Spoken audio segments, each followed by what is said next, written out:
Sports talk conversations with a good laugh mixed in. This is the Sports Talk with Thetford and Ashby podcast from Double T 97.3, presented by Cantex Roofing and Construction. I'm Mike Hebert, owner of Cantex Roofing and Construction. Every day is game day, and we'll get it right when it comes to your roofing, construction, windows, and mirrors. Call Cantex Roofing and Construction today. Together, we are one serving you. Okay, just last night I had dinner with Daryl and Bunny Bednars of Bednars and Associates, and let me tell you what, if you get the opportunity to do it, and you do have the opportunity to let them shop your insurance for you, they'll let you know. If you've got a good deal, they'll let you know. You don't have a good deal, they'll let you know. And you farmers especially, they're a special bunch. Let me give you the phone number for Bednars and Associates. It's 771-1883. And they have a gorgeous office out there at 125th and Quaker Avenue. All right, let's see. We got Will Culpepper now, but he's going to have to come over here and sit down for this thing to work. And we're going to talk to him. And we're going to get hold of, have you ever heard of Wes Kittley? Coach Kittley? Coach Kittley. Oh, yeah. He's at the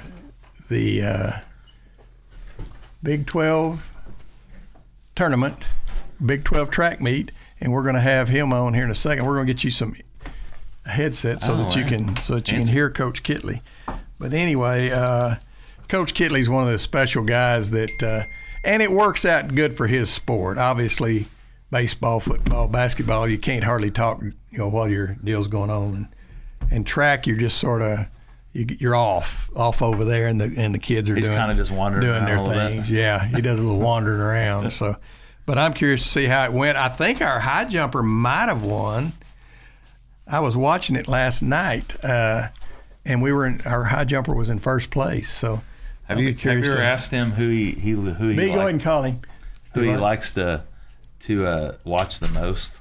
Which event? Yeah, what event does he like to watch the most? I would think the event that we're best at. Yeah, probably. And our girls sprinters did not do well. I mean, it wasn't like they got nosed out at the wire. Yeah. They just didn't. I don't think we qualified a girl. I think track's just one of those deals too. Like, if you just have a bad day or something like that, or sore, or or a little injury or something, because you're dealing with tenths of a second. In baseball, you can play through a lot of injuries. Football, you can play through a lot of injuries. Track, if you got a little tweak in your hammy or something like that, it's not going to translate into winning any kind of races. So anyway, I think we've got Coach Kittley. Coach, you don't know how much we appreciate you doing this, because not many coaches would right during their event, take the time to talk to us, and we appreciate it. Well, you're most welcome. It's great to be with you guys. I'm just glad that I get the opportunity to do it. David has left and gone to do the Estacada baseball game. Will Culpepper is here filling in for David. So if you hear a voice you don't think is David's, you're right. It's not David. He's better on the radio than me, but I'm better looking. So there you go. That's a win. Let's go with that. And the people at the TV that are watching on TV know that Will's teasing. Absolutely. Hey, Coach, I watched a lot of the meet last night. Did our high jumper wind up winning? He did. He jumped 7-3, and just, I was really, really proud of him. He came through in the clutch, and we got first and fifth there, and that really helped us with our team. Get off to a good start. Yes, absolutely. Well, and then we had a girl win hammer throw. That's not something we're not a traditional hammer throwing school. No, actually, that's the first Big 12 champion in the hammer. We've been second several times, but Shelby just on her first throw, broke school record. She broke it before, but she broke it almost on every throw, and just had a really great series and got us started good there on the women's side. Well, let's talk women first. We'll put ladies first. I watched the 100, and we did not do well at all. Was that expected, or was that sort of what we were expecting? Yeah, we've had some injuries there, and I don't want to belate that. That was not going to be one of our big point getters. Okay, good. We were hoping she would make the final, and she didn't, but she's in the 200, and that's her better race. But we've just been, we're really a good team. We're spread out with 21 events. BYU is who we're battling, both in the women and the men. And, I mean, it's going to be down to 2 or 3 points today. I mean, we've got to have a really good meet, but we've got the discus women and we've got the triple jump women, and those are real big events along with our women's hurdles. Those are 3 big keys. Now, we've got to score in other things, but we've got to score a lot of points in those 3 events. And so I think if we can do that and then just get nickel and dimes along the way, and we're going to put ourselves at least in a chance to fight for the championship. Well, and it seemed like BYU is good at like the races nobody would want to run, like 15,000 meters or whatever. Steeplechase. They got 4 in the steeplechase last night in the girls and guys. So they're very good. In fact, the Olympic silver medalist was a BYU grad in the last Olympics. Wow. But they've kind of been known for the steeplechase. And distance, they're really good in distance, but they've got a good team. I mean, those kids are a little older. They do their mission, then come back and start school when they're 20, and so they're 24, 25 years old, and about 10 kids on the team are married to each other. They're just mature. They're not like most college kids, and so they got a good team, both men and women. We talked about this at dinner last night. We're actually watching this up at the Fancy Country Club. We're watching your track team, and we talked about the steeplechase. And I said, I can't believe Trump hadn't done away with the presidential deal of doing away with the steeplechase, because on a track you got to build all that stuff into a track just for one race that nobody really cares about. Or I'm not going to say nobody. Their parents care. Yeah, for sure. But. And the people that run it care. But it's an event that I think we could do without and not have to mess up the track to have it. I can't lie that I enjoy watching that one, because there's usually a train wreck when they come off that hurdle into the water. And there's usually somebody, 1 or 2 people that just bite it. So okay, it's like a car race. Yeah, or what's your thoughts on the steeplechase? It's a unique event for sure. Yeah, it is a unique event, no doubt about it. Are you a big steeplechase guy?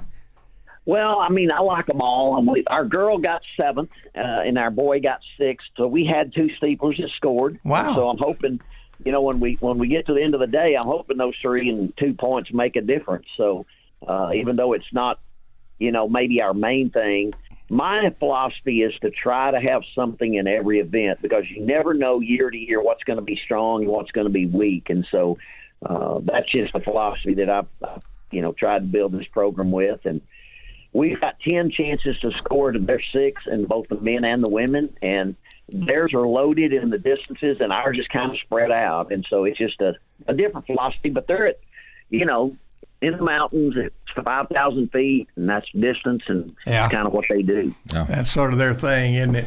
Well, and we can talk more about what I want to ask you right now, but you talk about being good at a lot of different things. Are we going to be able to continue to do that in the world that it looks like we're wandering into with our athletics? Are we going to be able to have a spread out, diverse bunch of tracksters, thin clads? Well, it's definitely going to change. No, you're exactly right. I mean, I'm going to try. Being a state school, I think, we don't cost as much as Baylor and things like that, but that was our advantage in the old days. We could get walk-ons and small scholarship kids because it's cheaper.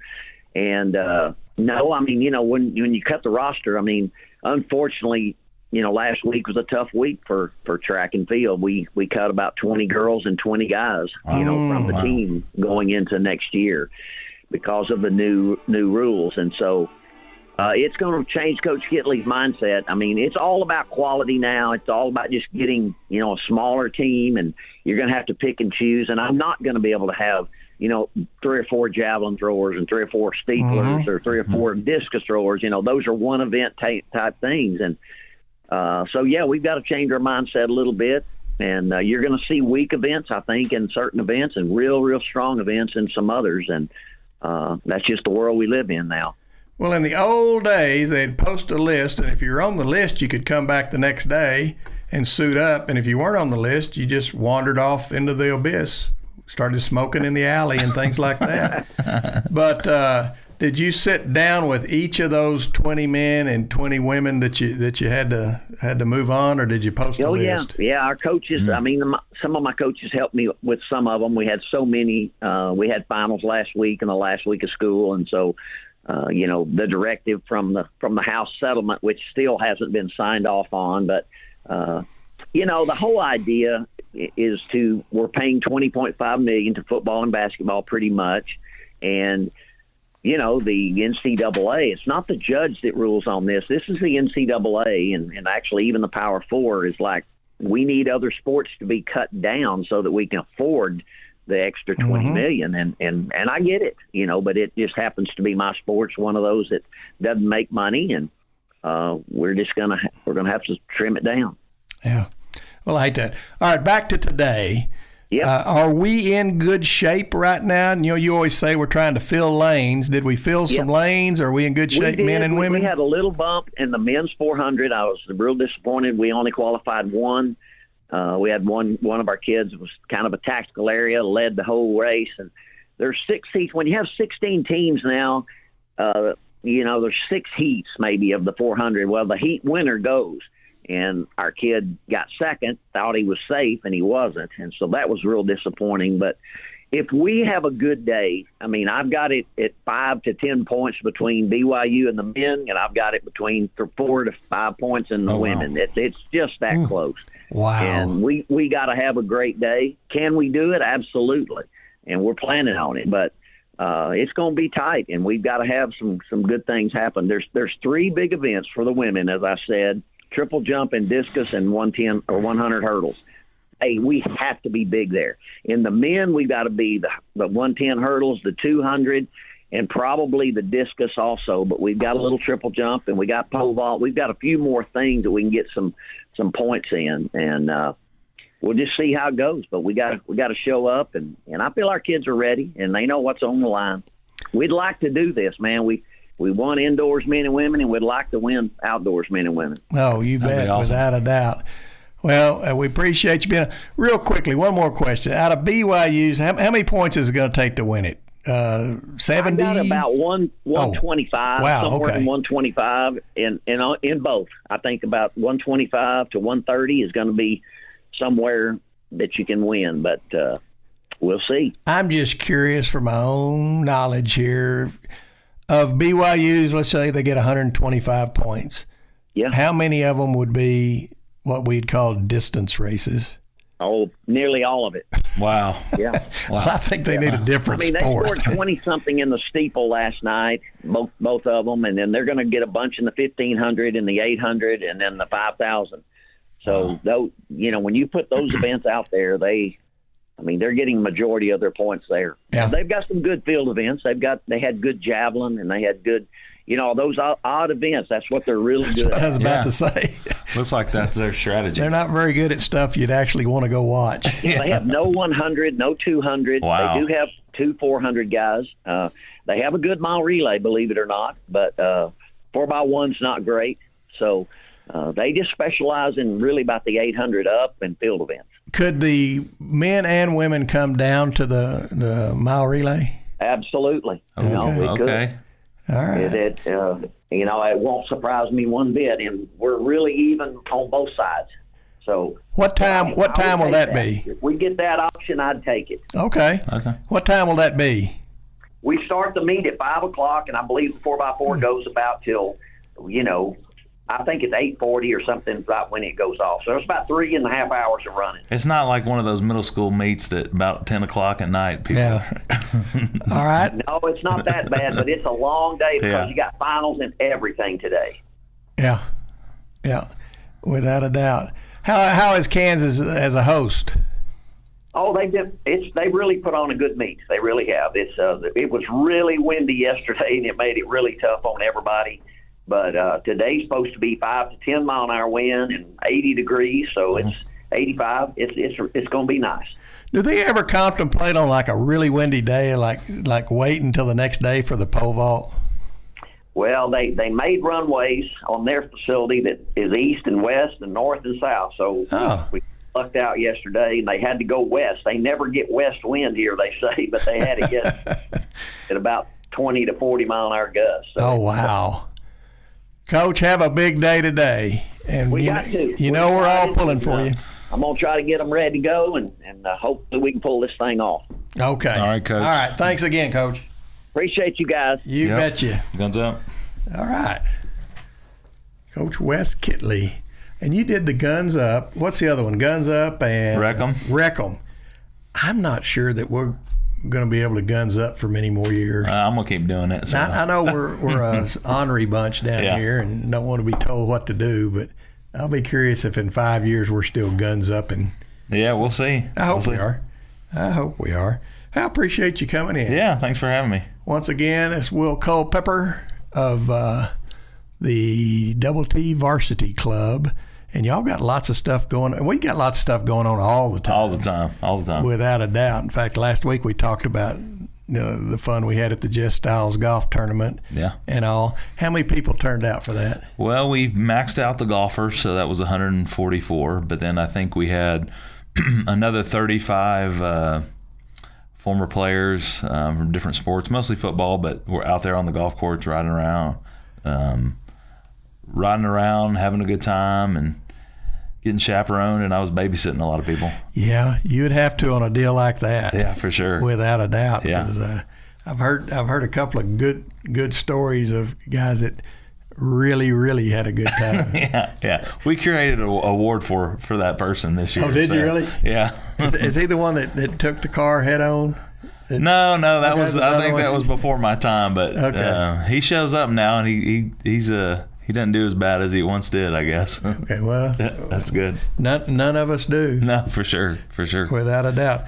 All right, we're going to talk more about the Double T Varsity Club, about things going on out at Tech, and actually we're going to talk to Greg Sands also, and so we'll talk to Greg Sands right after this break. Sports talk conversations with a good laugh mixed in. This is the Sports Talk with Thetford and Ashby podcast from Double T 97.3, presented by Cantex Roofing and Construction. Anyway, what reminded me of Johnny O is Plains Capital Bank. Talked about First Bank and Trust when James Arnold was in here. They and Plains Capital were the very first two advertisers on our show 16 years or 15 and a half years ago, however long it was, years ago, and they both wanted to be the only bank.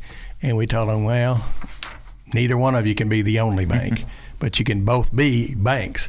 And Plains been with us ever since, and we certainly appreciate them, without a doubt. And then I thought you might be a good person to talk about Las Brisas, because Tech Athletic Department at Tech Athletics does lots of stuff out at Las Brisas. Because if you're wanting to impress somebody, that's where to go. And the athletic department's is in financial shape now that we can impress people. For sure. Las Brisas is oh man, it's great. In fact, I was out there a couple last week, and you see recruits, you see coaches, you see. I mean, I think all official visits they take at least one of the nights out there, and food's great, and the people are great, the owners are great, and all of them give back to Tech. Atmosphere is great. You got Dougal Mark and Buddy Beach, and Shaggy, and the whole group out there. Okay, we've got a special person on the show now. You get to be special another year, Coach, because you qualified for the championships. Well, I appreciate you guys, saying that I'm special, but don't pump my head up too much. We're just trying to keep it day by day here. Well, you're 3 strokes away from being just another coach, but y'all got a chance at greatness. Do we have a chance? Let's put it that way. How many teams are there? 30? 30 teams. It's a crazy format. And you see how golf can vary from tournament to tournament. Jonathan Vegas is leading the PGA, and a lot of people probably never even heard about him. But he's we're going to have to play good. But the good news is we've got our senior leader playing good. That was his best event this year. He had high expectations and didn't really handle those expectations very well this year.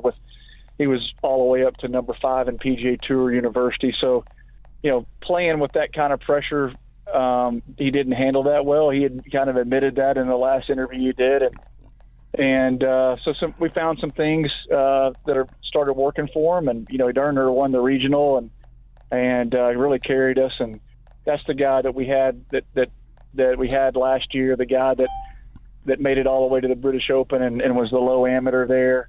And so, I think that's the biggest piece we were looking for, and that's starting to come through. So, all of a sudden we're not just a nice 23rd ranked team in the country. We're a team that could make that top 8.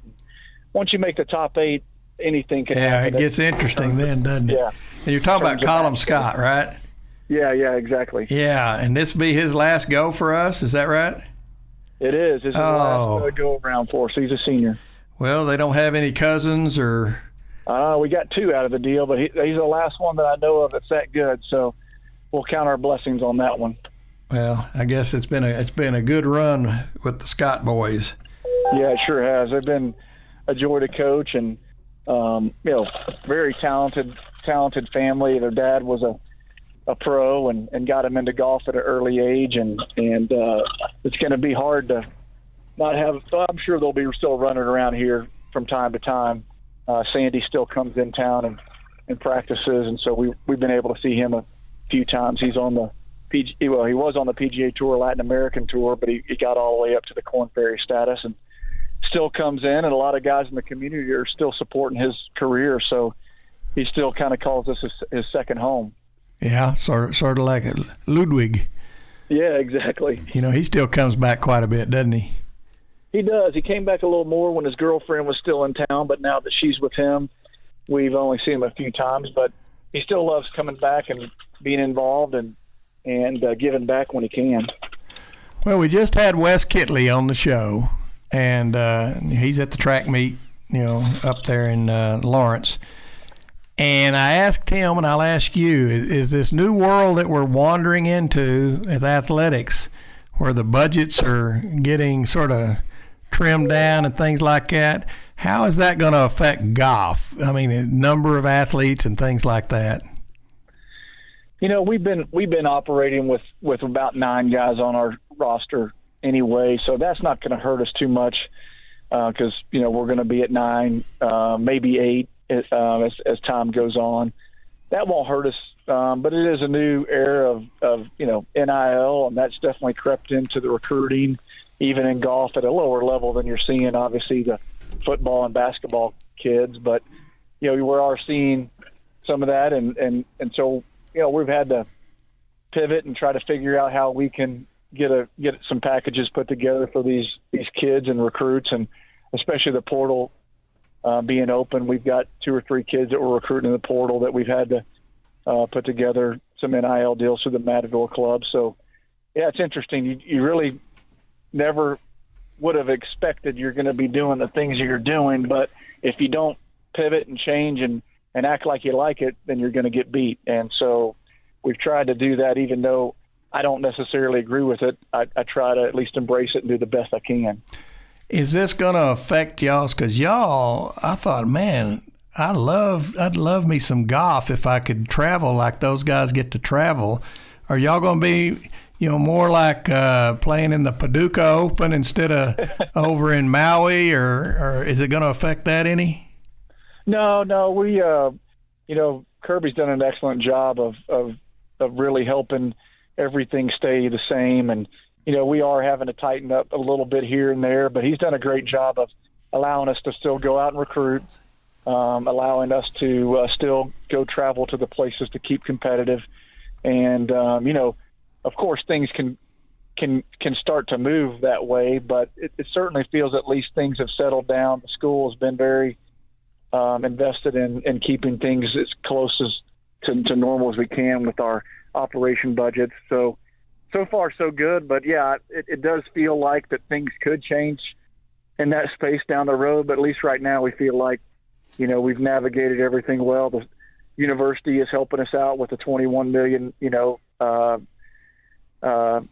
you will, the $21 million, I guess it's kind of almost like a salary cap's what it feels like, but those things, everybody's pitching in to keep Texas Tech relevant. And I think you've seen a lot of people step up to the plate, whether it's Cody Campbell or Dusty Womble or John Sellers. All those guys have seen an opportunity for us to really kind of be the big man on campus, so to speak, or really the top of the Big 12. And so I feel like we're really about to maybe get in a new era of Texas Tech athletics with what basketball and football have done. That's helped us, even recruit, and we've been able to point toward the support that those two sports in particular are getting, and the momentum they have is something that we can take and use ourselves. Well, I think you probably noticed that David's not talking much. He went to do the Estacada baseball game. Will Culpepper, head of the Double T Varsity Club, is here taking David's place. You got a question? Yeah, Coach. I've been in this role 18, 19 months. I think we've had some golf guys back, but just comment on, Ludwig's come back a few times and come during football game. What's it like getting a guy like that back, and what does it do to have him around your team and recruits as well when they come back, knowing Sure. that he comes back? What's that do for you? Well, it's when you're telling the story, when you're recruiting of how you can develop a player, the story's a little different before him than after him. Mm-hmm. And, especially in Europe, those kids know, that they know about Texas Tech. They know about his quick rise and how prepared he was to make the jump from college to pro. And so you can tell that story and not just be dreaming. You could tell them, hey, we've had a success story that no other programs had, certainly in the recent history. And so, it's the gift that keeps giving. Yeah. You can tell that story. You can he's been able to reach out to some of the recruits and say, hey, this is what I've liked about my time here at Texas Tech. And it's been not only a great asset to tell a story, but then he comes back and has been helpful for our team too. He came back in town in the March before he went down to San Antonio to play in that PGA Tour event, and even helped Callum find something with his golf swing that he saw that looked a little different. And so, when he tells you something, it's a little different than the same coach is telling you something day in, day out. And so he's got that platform that makes a difference in a lot of areas of what we're doing. All right, Carlsbad, California. I'm assuming we have not played there, or have we ever played there? Yeah, we played there last year. Texas is involved. John's done a good job. John Fields is the head coach at Texas, and his dream, after we've been switching the national championship from course to course, his dream was almost to create an Omaha experience for golfers, mm-hmm. A place that maybe we can stay from here until the rest of time. And so some people that were connected to the Omni hotels, or an Omni Carlsbad there, and he's put together some people that have backed it, and they put together a package where the kids can stay at the Omni there at the hotel, and we roll out of bed and play a really good golf course. And the one thing that we've been navigating is Golf Channel, and they wanted a place with good weather and a place on the West Coast so they can televise that thing. And when you televise it at 3:00 there, it's 5:00 here and 6:00 on the Eastern. So it checked a lot of boxes from the Golf Channel standpoint. And so they've done a good job. This is year 2. They're hoping this will be, again, kind of like the Omaha for men's golf. But time will tell. The golf course needs to continue to stay a championship level, and it was in year 1. And we were able to play there. We just missed the top 15. They cut to the top 15 after 3 rounds. Last year we barely missed that. And so we've got a few guys that have played around there that are on this team, and that'll help having at least a few guys that have seen this golf course. So hopefully we can get in that top 8, which is after 4 rounds, you've got to get in the top 8 then it turns to match play. And then it's just head to head, it turns into, me versus you for a point, and try to get to 3 points. That was 3 years ago we made the match play, right? We made it in 2015. I'm sorry, 2019. That is the last time we made it. So it was a few more years ago than that. But yeah, we made it. It was when it was in Phoenix, and when Ludwig was a junior. We missed it his senior year, and played the number 1 team in the country, Vandy, and had the lead in all of our matches. Small leads at the turn, kind of let that slip away. It was a heartbreaker, but it was, it was a story that you can tell these kids and a bar that's been set so these guys know that we can do this. We've made it 3 times to the 8 before, and the goal of this team is to make that 8. And again, once you get to the 8, really anything can happen because match play is a way different animal than stroke play. All right, tell me again when that is. Yeah, we're leaving Tuesday, but the first round of stroke play is Friday of next week. Will you get to play the course once or twice before? Or? Yeah, we're gonna play a fresh round on Thursday. Okay. So we'll fly in Tuesday. We'll probably find just a random course or a range just to kind of knock the cobwebs off on Wednesday to play the official practice round on Thursday, and then the first round starts on Friday. Okay. Well, we look forward to that, and we, as always, appreciate your time. Hey, absolutely. How's the boys' team doing?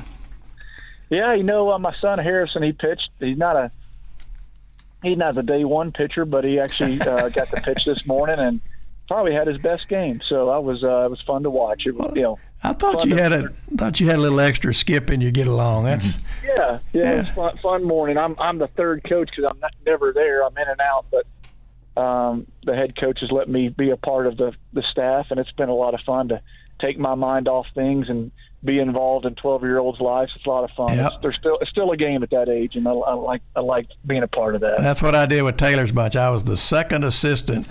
So Go talk to Ronnie about the lineup and go talk to Vicky about that, and I'll be over here hitting ground balls. So. Exactly. I did find myself jumping out of the dugout on a bat and calling like, what am I doing? That's not my nature. Yeah, exactly. So hey, it's all great letting the boy play baseball, but do not let him go very long without swinging a golf club, because I can't rustle up a game of baseball, but I can sure get a game of golf. Well, the reality is he actually kind of got the golf bug about 6 months ago, and I think the days of baseball are winding down. I can tell he's asking me more and more to go to the golf course than he is going to throw catch. So we'll see. I'm trying to stay out of it, but there you go. Certainly it's got the golf bug at the moment. All right. Good luck next week. Thanks, guys. I appreciate it. Appreciate you. Coach. You bet. Guns up. All right. Or what was the other one? Guns up and Wreckham. Wreckham. Why I can't remember Wreckham. Yeah. They're both sort of violent, aren't they? I like that though. Guns up and Wreckham. Yeah, for sure. Okay. Now then, let's talk about what's going on with the Double T Varsity Club. I always call it the Letterman's Association. You can call it whatever you want. Because it was forever. Yeah, for sure. But all right, what's going on over there? Well, we have this week. You should hear the announcement of the Hall of Fame class for 2025. Which give us a hint. Are they all athletes? All really good athletes. All good athletes. Great teammates to all their sports. Handle themselves the right way. So exciting. Did you ever find my vote? Because I voted, and then I was going to write down who I voted for, and I couldn't get back in to get it. I guess once you vote, don't let you back in. No, I couldn't find it, but I know who you voted for. Okay. Baseball guy first, for sure.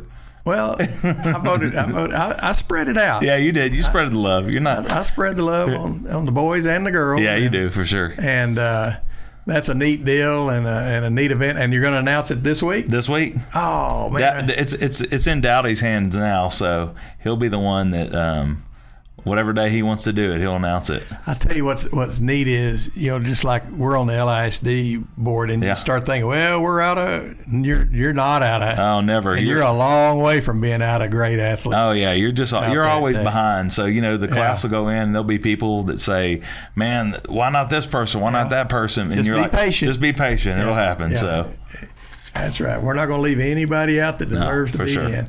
All right, we'll be back and talk more right after this. All right. Sports talk conversations with a good laugh mixed in. This is the Sports Talk with Thetford and Ashby podcast from Double T 97.3, presented by Cantex Roofing and Construction. And also, I want the Midland and Odessa people to know we just talked about Lubbock truck sales up here in Lubbock. And let me tell you what, they got a 26 bay. You can be tooling around. A lot of people don't necessarily need to go buy a truck or a trailer, but they have one and it breaks down. Well, they'll come out, and there are not many people can come out and drag you in and fix you up. But Lubbock Truck Sales is. Now, Red Raider Club out there, Andrea, Tyree, and all that bunch. Cam and Kevin, good them. Folks. Yeah, I'd say, Brian. Brian, Carrington, Carson, Tommy. I can't forget Carrington. Zach, there's a bunch of them over there. So, no, I think Red Raider Club, just the importance of giving back to Texas Tech athletics and what it does for student athletes and facilities. You just see the change there, and a lot of people, talking about Matador Club, but Red Raider Club is when you give, don't think that your $50 or $100 a month doesn't make a difference. It does. And, I'm a former player that walked on and got a scholarship, and I'm thankful for all the people of the Red Raider Club that supported my scholarship and the nutrition. And even then, it wasn't as good as it is now, but just very thankful for all the support for the community and all the Red Raider fans. So it's just a blessing to have those people support. So I admire guys like you, my son-in-law Tanner Foster down there in Midland, that went out there, walked on, got after it, because it ain't it. I'm gonna say it might even be tougher for walk-ons, but it's at least as tough. Yeah. And he sort of had the same trick you did, and I admire that. And I think I missed one practice because I had 103 fever.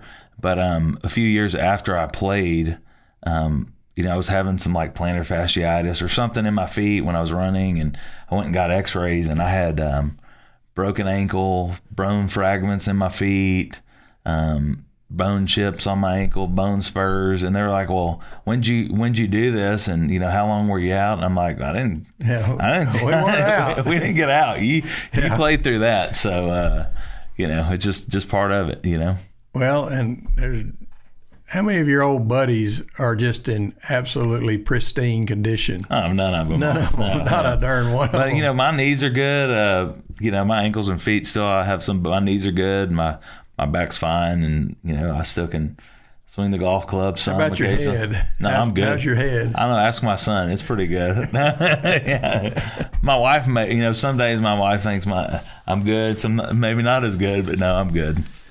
All right. Tell us, y'all have got a deal going with mental health out there. Yep. With speaking of your head. Yeah, for sure.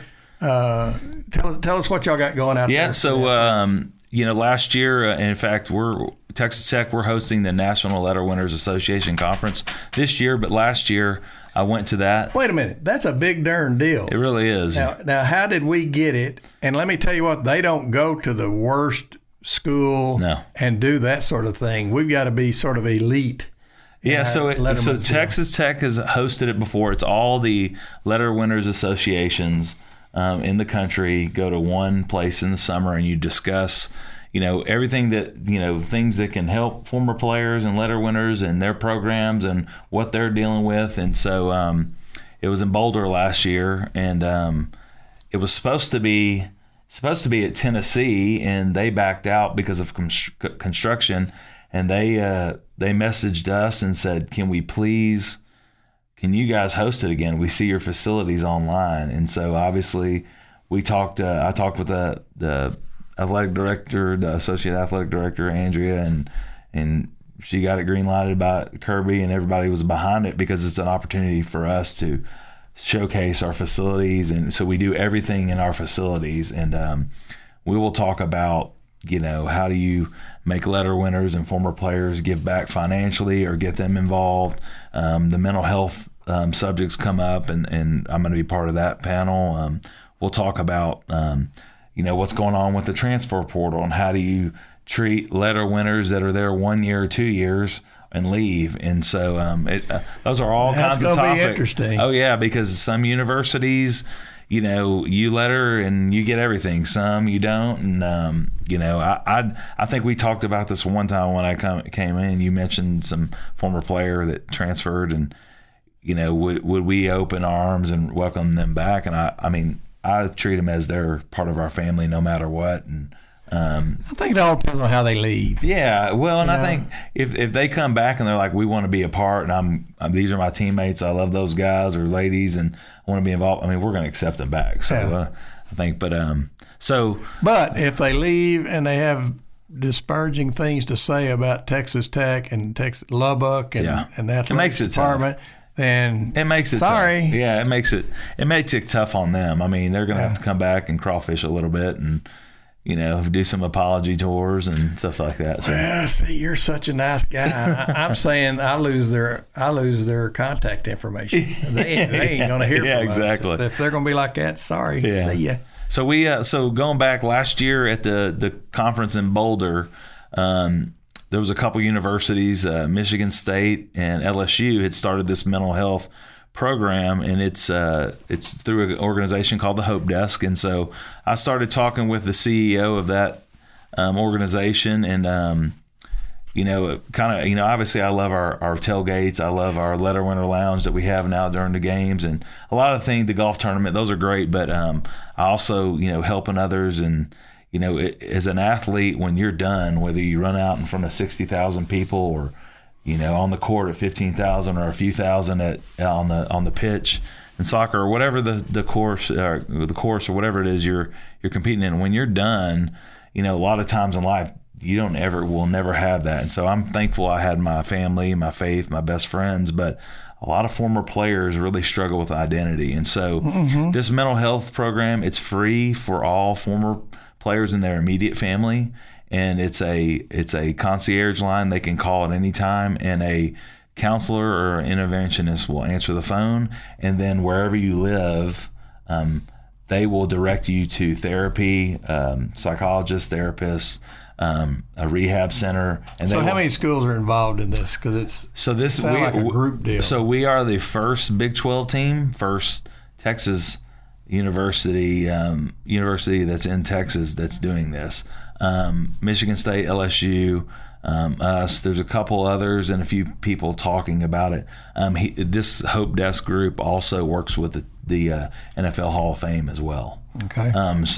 We launched it about 3 weeks ago, and of course it's a third party, so I don't ever see any names. I don't see no one in Texas Tech will see that. It's with that group, but I do know that they have gotten calls. Okay. So you'll see that the numbers. I'll just be told that it's. Yeah, you just don't know it's Billy Bob. Yeah. And we're going to have some, we'll post some stuff on social media about mental health and then we'll have some like Zoom calls and different things where people can kind of call in and talk about it. And there's several letter winners that are very passionate about mental health and things like that. Yeah. And you're right, boy. When you've been on the pinnacle, college athletics, maybe you're on a great team, winning team, maybe you're the guy that everybody looks to. Then all of a sudden you're out in the real. Maybe it's because of an injury or something. Yeah. You're out in the real world and you're not the guy. You're just a guy. Yep. It's a big difference, and sometimes that's hard for. Well, think about it this. Some of these players are going to make some money. Then they're going to make this the rest of their life, and that's the psychology behind that. There's a lot going on. So anything we can do to help, we want to do. Okay. So, yeah.